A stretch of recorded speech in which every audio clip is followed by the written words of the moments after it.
J'espère que tu vas bien, que tu vas bien, que tu vas bien. Je suis super contente de te retrouver ce soir dans cette nouvelle vidéo.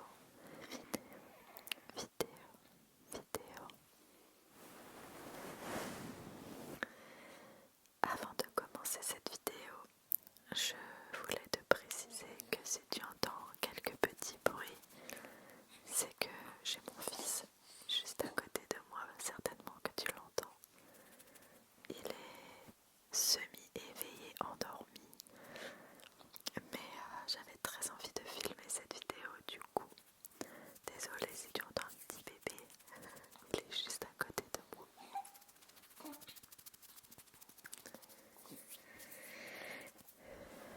Je suis tellement heureuse de te retrouver ce soir, dans cette nouvelle vidéo inédite sur ma chaîne. C'est vrai que j'ai commencé par lâcher la bombe en disant que mon fils était à côté de moi sans même prendre le temps de t'expliquer que, du coup, tu l'auras compris, j'ai accouché, ça y est, j'ai accouché.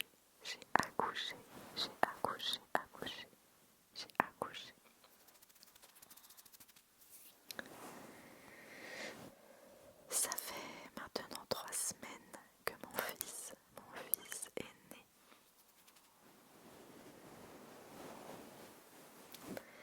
Et ce soir, j'avais très envie de te retrouver dans cette vidéo pour te faire quelques anecdotes de mon accouchement.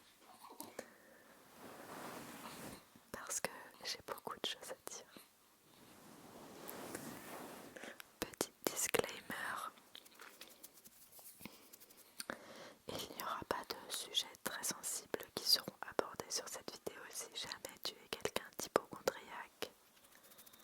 Je ne vais pas parler d'actes chirurgicaux ou autres qui pourraient, où il y aurait besoin de trigger warning. Moi ça va être vraiment très chill. Quelques petites anecdotes un peu rigolotes sur ce qui m'est arrivé. Rien de dramatique, c'est plus une vidéo chill, un peu marrante et pas du tout stressante.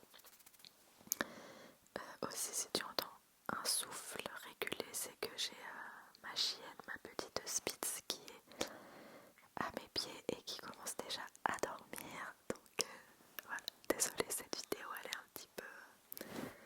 Mais j'ai une super communauté, je sais que vous comprendrez. J'avais tellement envie de filmer cette vidéo, mais c'est vrai que maintenant, en ayant un enfant et un chien qui H24 avec moi, c'est un peu compliqué de trouver le bon moment et qu'il n'y ait pas de bruit, etc.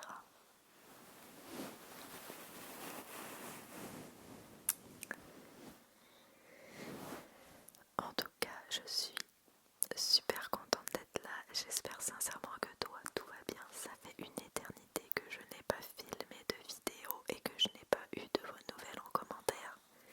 Donc j'espère que tu vas bien, que tout se passe bien pour toi. N'hésite pas à me dire en commentaire, me faire un petit update de ta vie, si ça te dit. Et c'est parti, on commence mes anecdotes. Alors, j'ai carrément fait des notes, hein. Oui, sur mon téléphone, tellement il y a des choses à dire. Désolée si je regarde de ce côté, c'est qu'en fait je regarde mon fils par moment, il a des respirations qui me font un peu flipper. Je n'ai pas du tout fait dans l'ordre de mon accouchement. Donc ça va être un peu des petites anecdotes comme ça, assez aléatoires.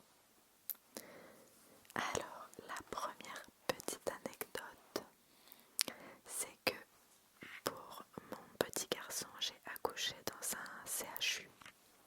Dans un CHU, moi je dis CHU. Et non dans une clinique privée. Je sais qu'il y en a qui préfèrent les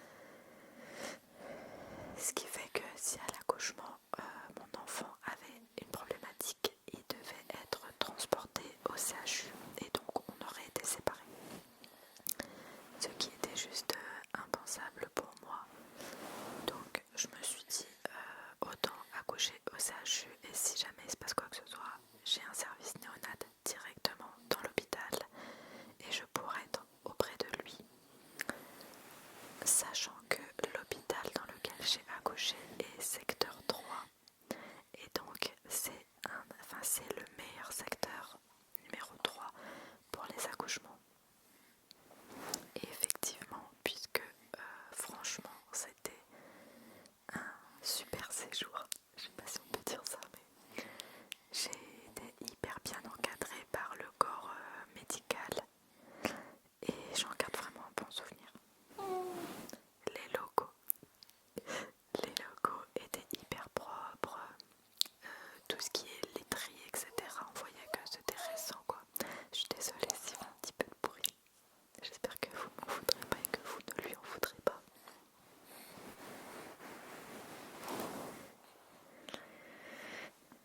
Voilà pour la première anecdote.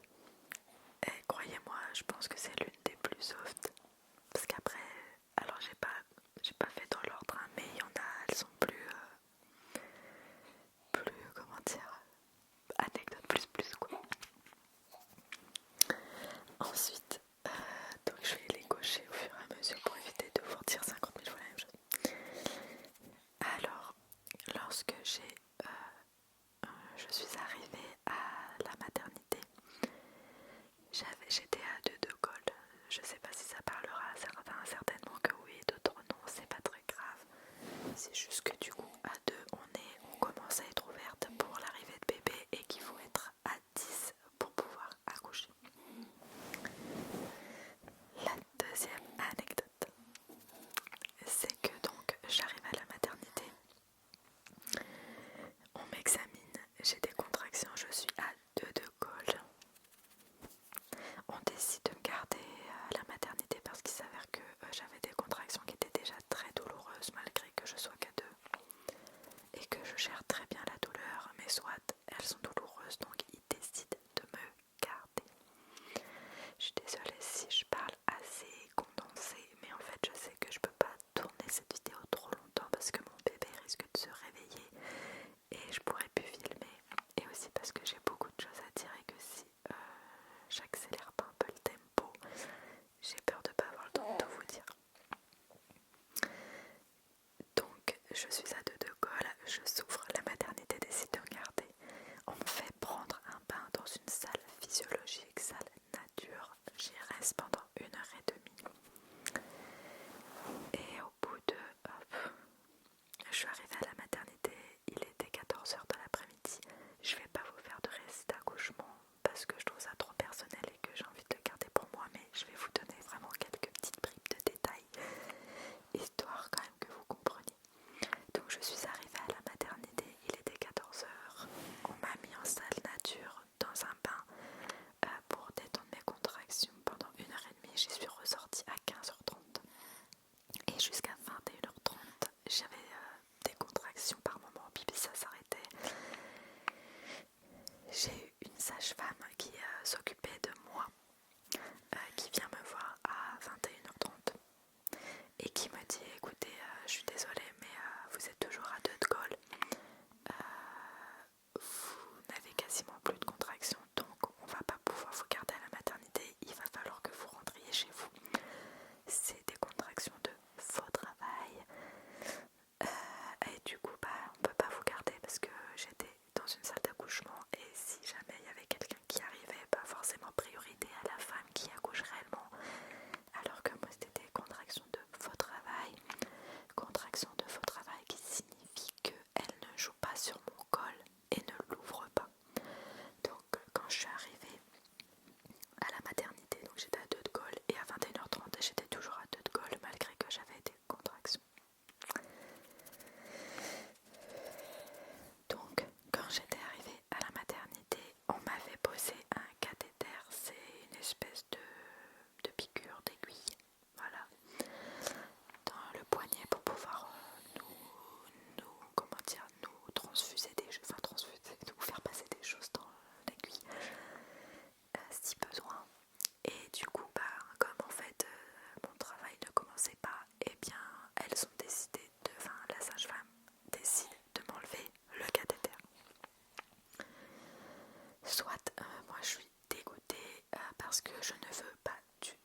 que si vous voulez, en fait, juste avant, je lui avais dit que je ne souhaitais pas du tout rentrer chez moi, que ça allait être trop compliqué pour moi de partir, de revenir, etc.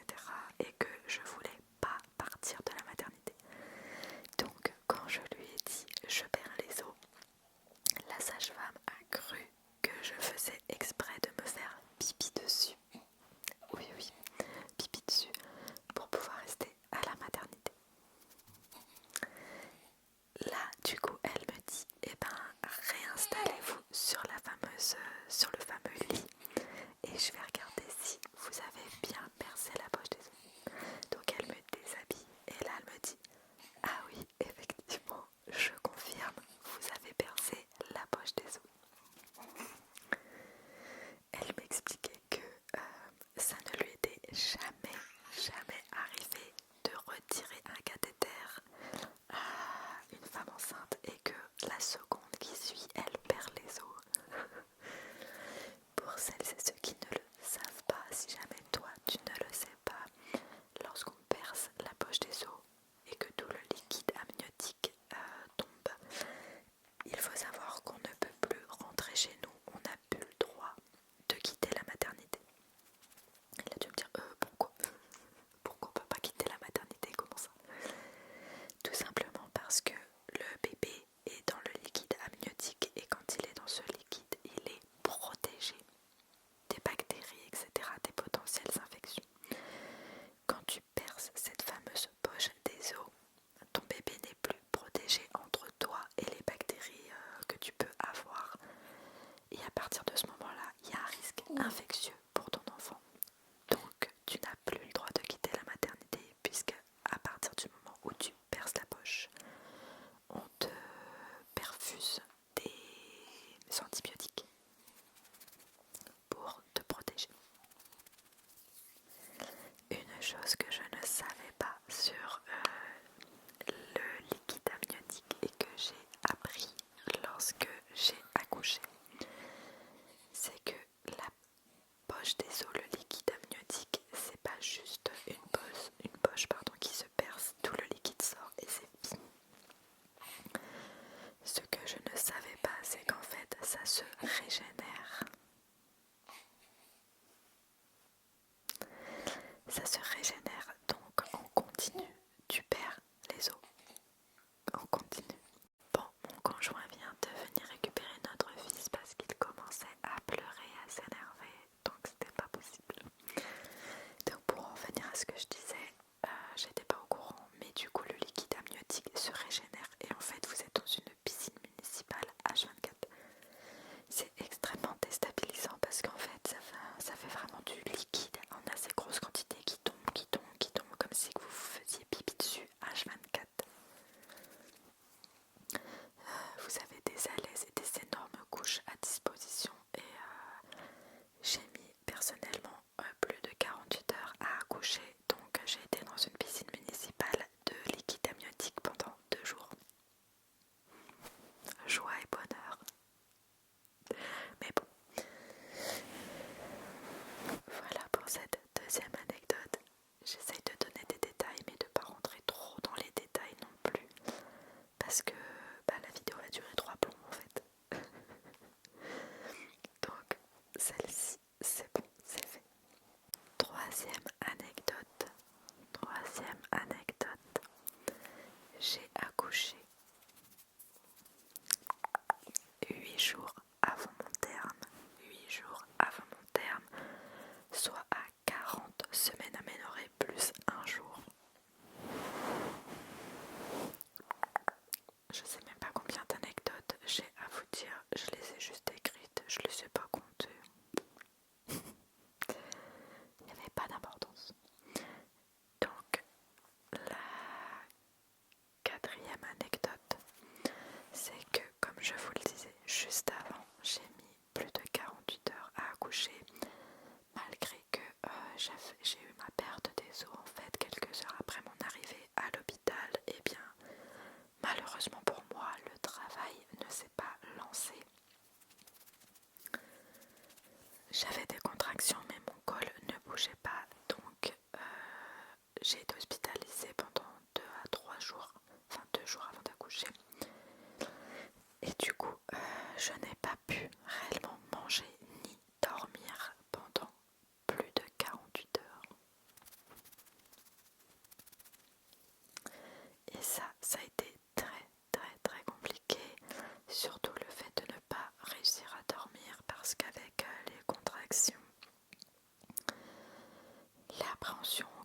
l'accouchement arrive, etc., etc., c'était très compliqué pour moi de trouver le sommeil.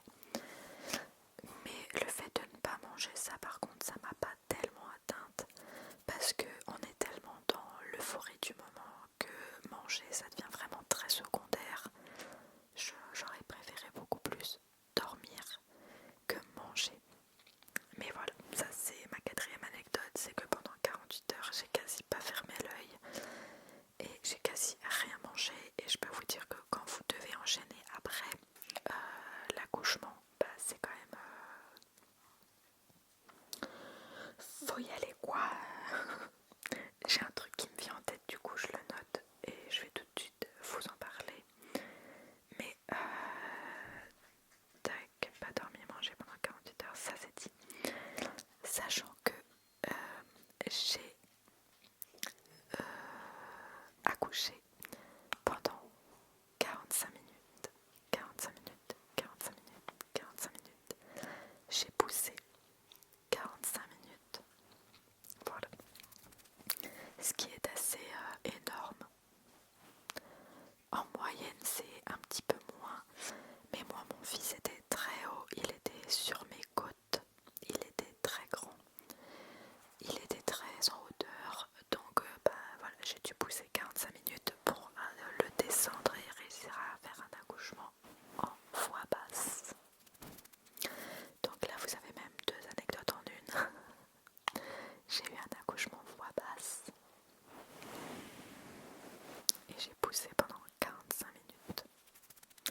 C'était très très très physique. On en vient à la sixième anecdote.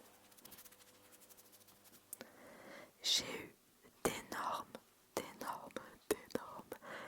crampes au mollet. Lorsque j'ai accouché, c'était horrible, horrible, horrible, horrible, horrible, horrible, horrible, horrible, horrible. J'ai eu des crampes à mon mollet gauche et à mon mollet droit pendant 45 minutes. C'était atroce. Par moments, j'avais plus mal à mes mollets que le fait de pousser pour l'accouchement et la contraction. Dites-vous que je sentais les crampes que j'avais au mollet alors que j'étais sous péridurale. Autant vous dire que les crampes, c'était die-die. D'ailleurs, nouvelle anecdote, je vais arrêter de les calculer en fait. Nouvelle anecdote, c'est que le lendemain, j'arrivais même plus à mettre un pied devant l'autre tellement j'avais mes mollets qui étaient tout contractés à cause des crampes que j'avais eues. Et ça, c'était pas ouf confortable. Quand j'en avais, je disais j'ai une crampe. Et j'avais une sage-femme qui me massait le mollet pour essayer de m'aider pendant que je pousse pour pas que je souffre de trop. Mais ouais, ça c'était vraiment pas agréable. Surtout déjà au moment de la poussée. Et le lendemain, franchement c'était hyper douloureux quoi. Nouvelle anecdote. Je n'ai pas eu une, mais j'ai eu deux. J'ai eu deux péridurales.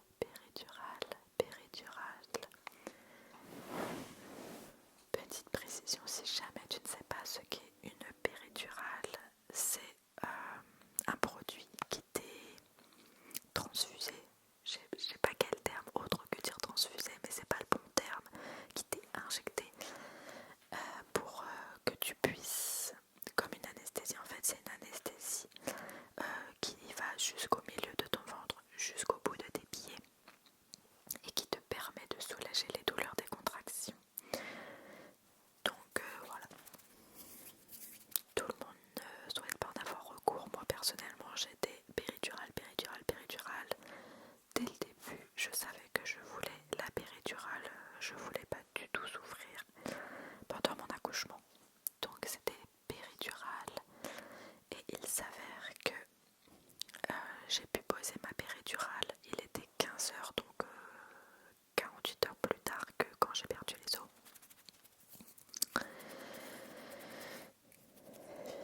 Et il s'avère que l'aiguille qu'ils m'ont mis dans le dos, parce que c'est une aiguille qui se met dans le dos,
je commençais à avoir des grosses douleurs au niveau de la partie droite de mon ventre et derrière mes fesses.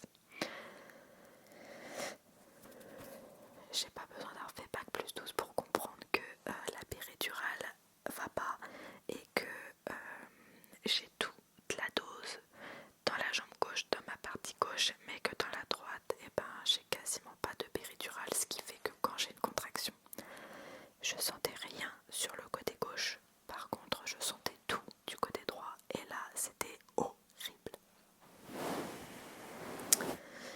Donc, on appelle les anesthésistes en leur expliquant que du coup, il y a quelque chose qui va pas avec la péridurale. Ils me disent que, à mon avis, il y a un petit souci et que, comme je vous l'ai dit, elle était sur le côté gauche. Donc ils me disent, écoutez, on va essayer de fortifier la dose de la péridurale pour voir si ça arrive à endormir la jambe droite et le côté droit. Et si jamais ça n'est pas le cas, on devra enlever la première péridurale et en faire une nouvelle, la repositionner.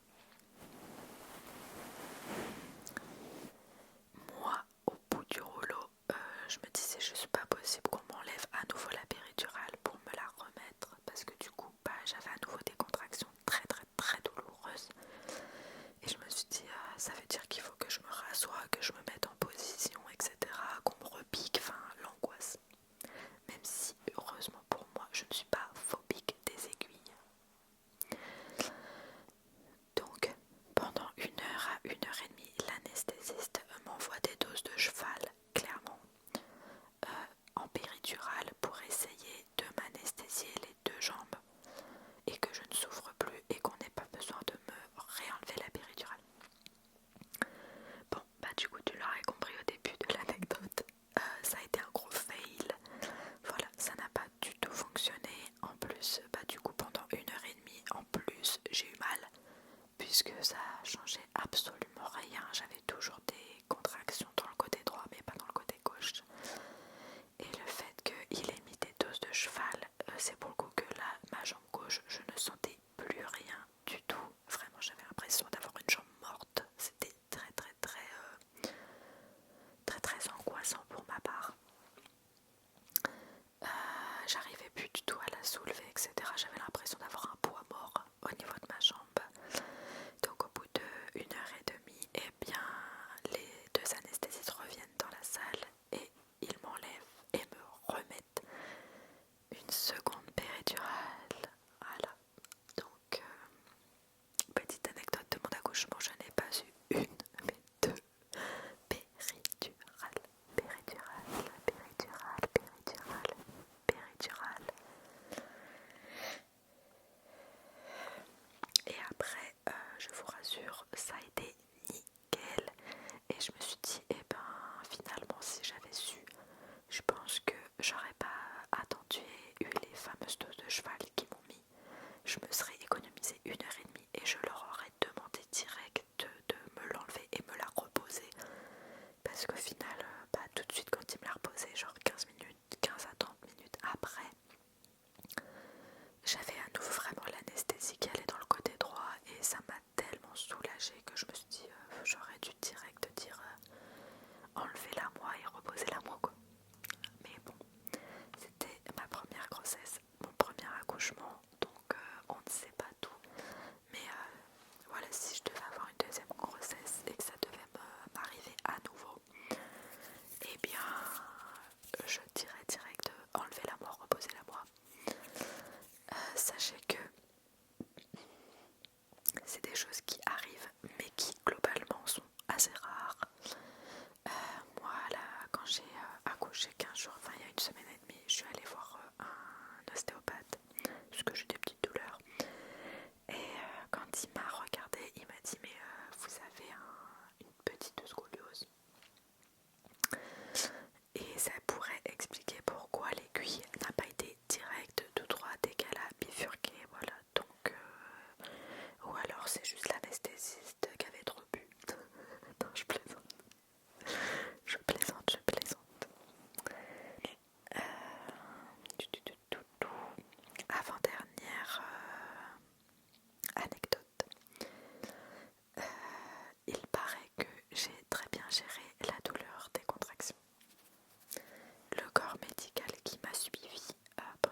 2 jours, et croyez-moi, il y en a eu, m'ont dit que je gérais hyper bien mes contractions.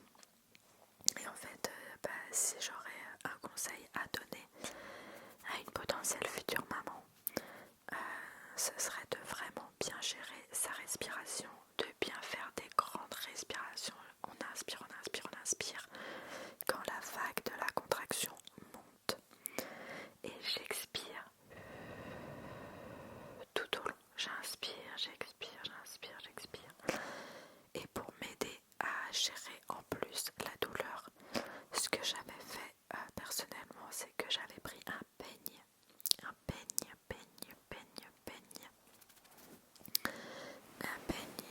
avec des picots assez douloureux, assez pointus.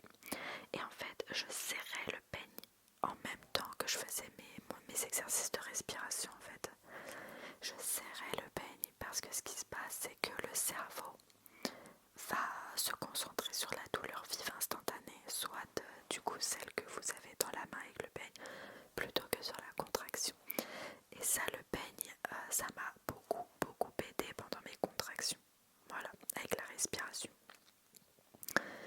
Et la respiration, eh bien, c'est grâce à ma sage-femme que j'ai réussi à aussi bien gérer. Elle nous a fait des cours de préparation à l'accouchement. Et elle nous faisait justement des exercices de respiration, etc. avec de la relaxation. De la relaxation. Et ça a beaucoup aidé. D'ailleurs, nouvelle anecdote, petit à petit quand je raconte, il y a des choses qui me reviennent. Mais nouvelle anecdote, pendant toute la période où j'ai été à la maternité, surtout la période où j'étais en pré-travail, à l'accouchement et après l'accouchement, j'avais ramené une enceinte et on a écouté de la musique amérindienne tout le long du processus.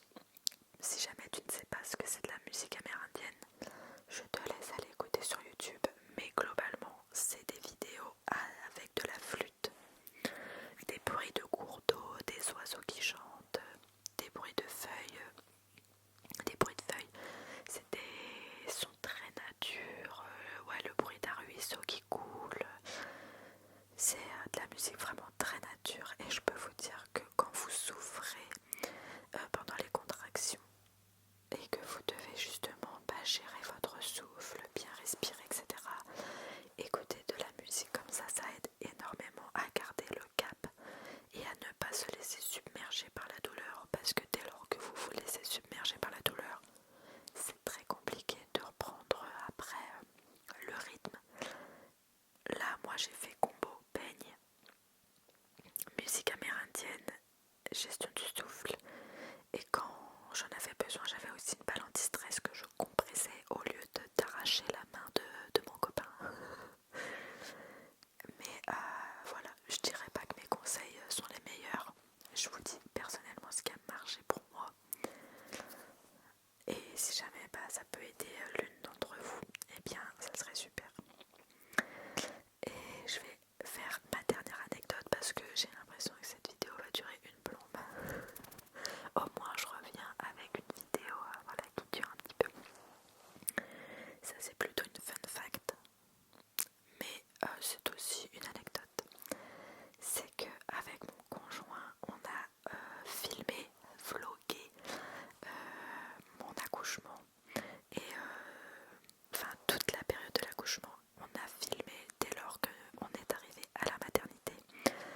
On a fait des updates régulièrement sur ce qui se passait, où j'en étais, quels étaient les examens, etc. Et j'ai eu l'autorisation de filmer mon accouchement. Oui, je suis trop contente. Dès qu'on a su en fait que j'allais accoucher, on a fait la demande à ma sage-femme qui s'occupait de moi si elle acceptait d'être filmée. Bien sûr, on leur a dit que c'était pour pour nos archives personnelles. Personnellement, je mettrai jamais ça sur les réseaux sociaux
cette vidéo de mon accouchement, je me suis dit, mais ça je m'en rappelle plus. Par exemple, c'est bête, mais je n'ai pas vu mon conjoint couper le cordon ombilical puisque il y a des draps en fait. Et c'était derrière le drap, donc je ne l'ai pas vu faire. Et le fait d'avoir pu filmer ça, j'ai découvert en fait ce moment si intime en vidéo en faisant le montage parce que bah, sur le coup je l'ai pas vu en fait. Et entendre les premiers cris de notre bébé, c'est pour l'anecdote encore une. On a montré la vidéo, le vlog d'accouchement, etc. Le vlog de la maternité à nos proches quand ils sont venus rencontrer notre garçon. Et tout le monde a pleuré. Voilà, c'était vraiment un moment. Moi-même j'ai pleuré, tous nos parents, nos frères ont pleuré, mes beaux-parents ont pleuré, enfin bref, ça prend aux tripes. Et c'est là qu'on se rend compte que en fait l'accouchement c'est vraiment quelque chose de magique, gravé à jamais. Et je suis tellement contente d'avoir pu immortaliser ça parce que à vie j'aurai ce souvenir. Surtout que on a hyper bien cadré la vidéo, ce qui fait qu'on ne voit pas les sages-femmes et qu'on voit uniquement moi, mon conjoint et mon fils et notre fils. Et comme vous le savez, on a investi dans la DJI Osmo Pocket Creator 3 et on a le petit micro DJI et mon conjoint l'avait accroché à son pull quand j'étais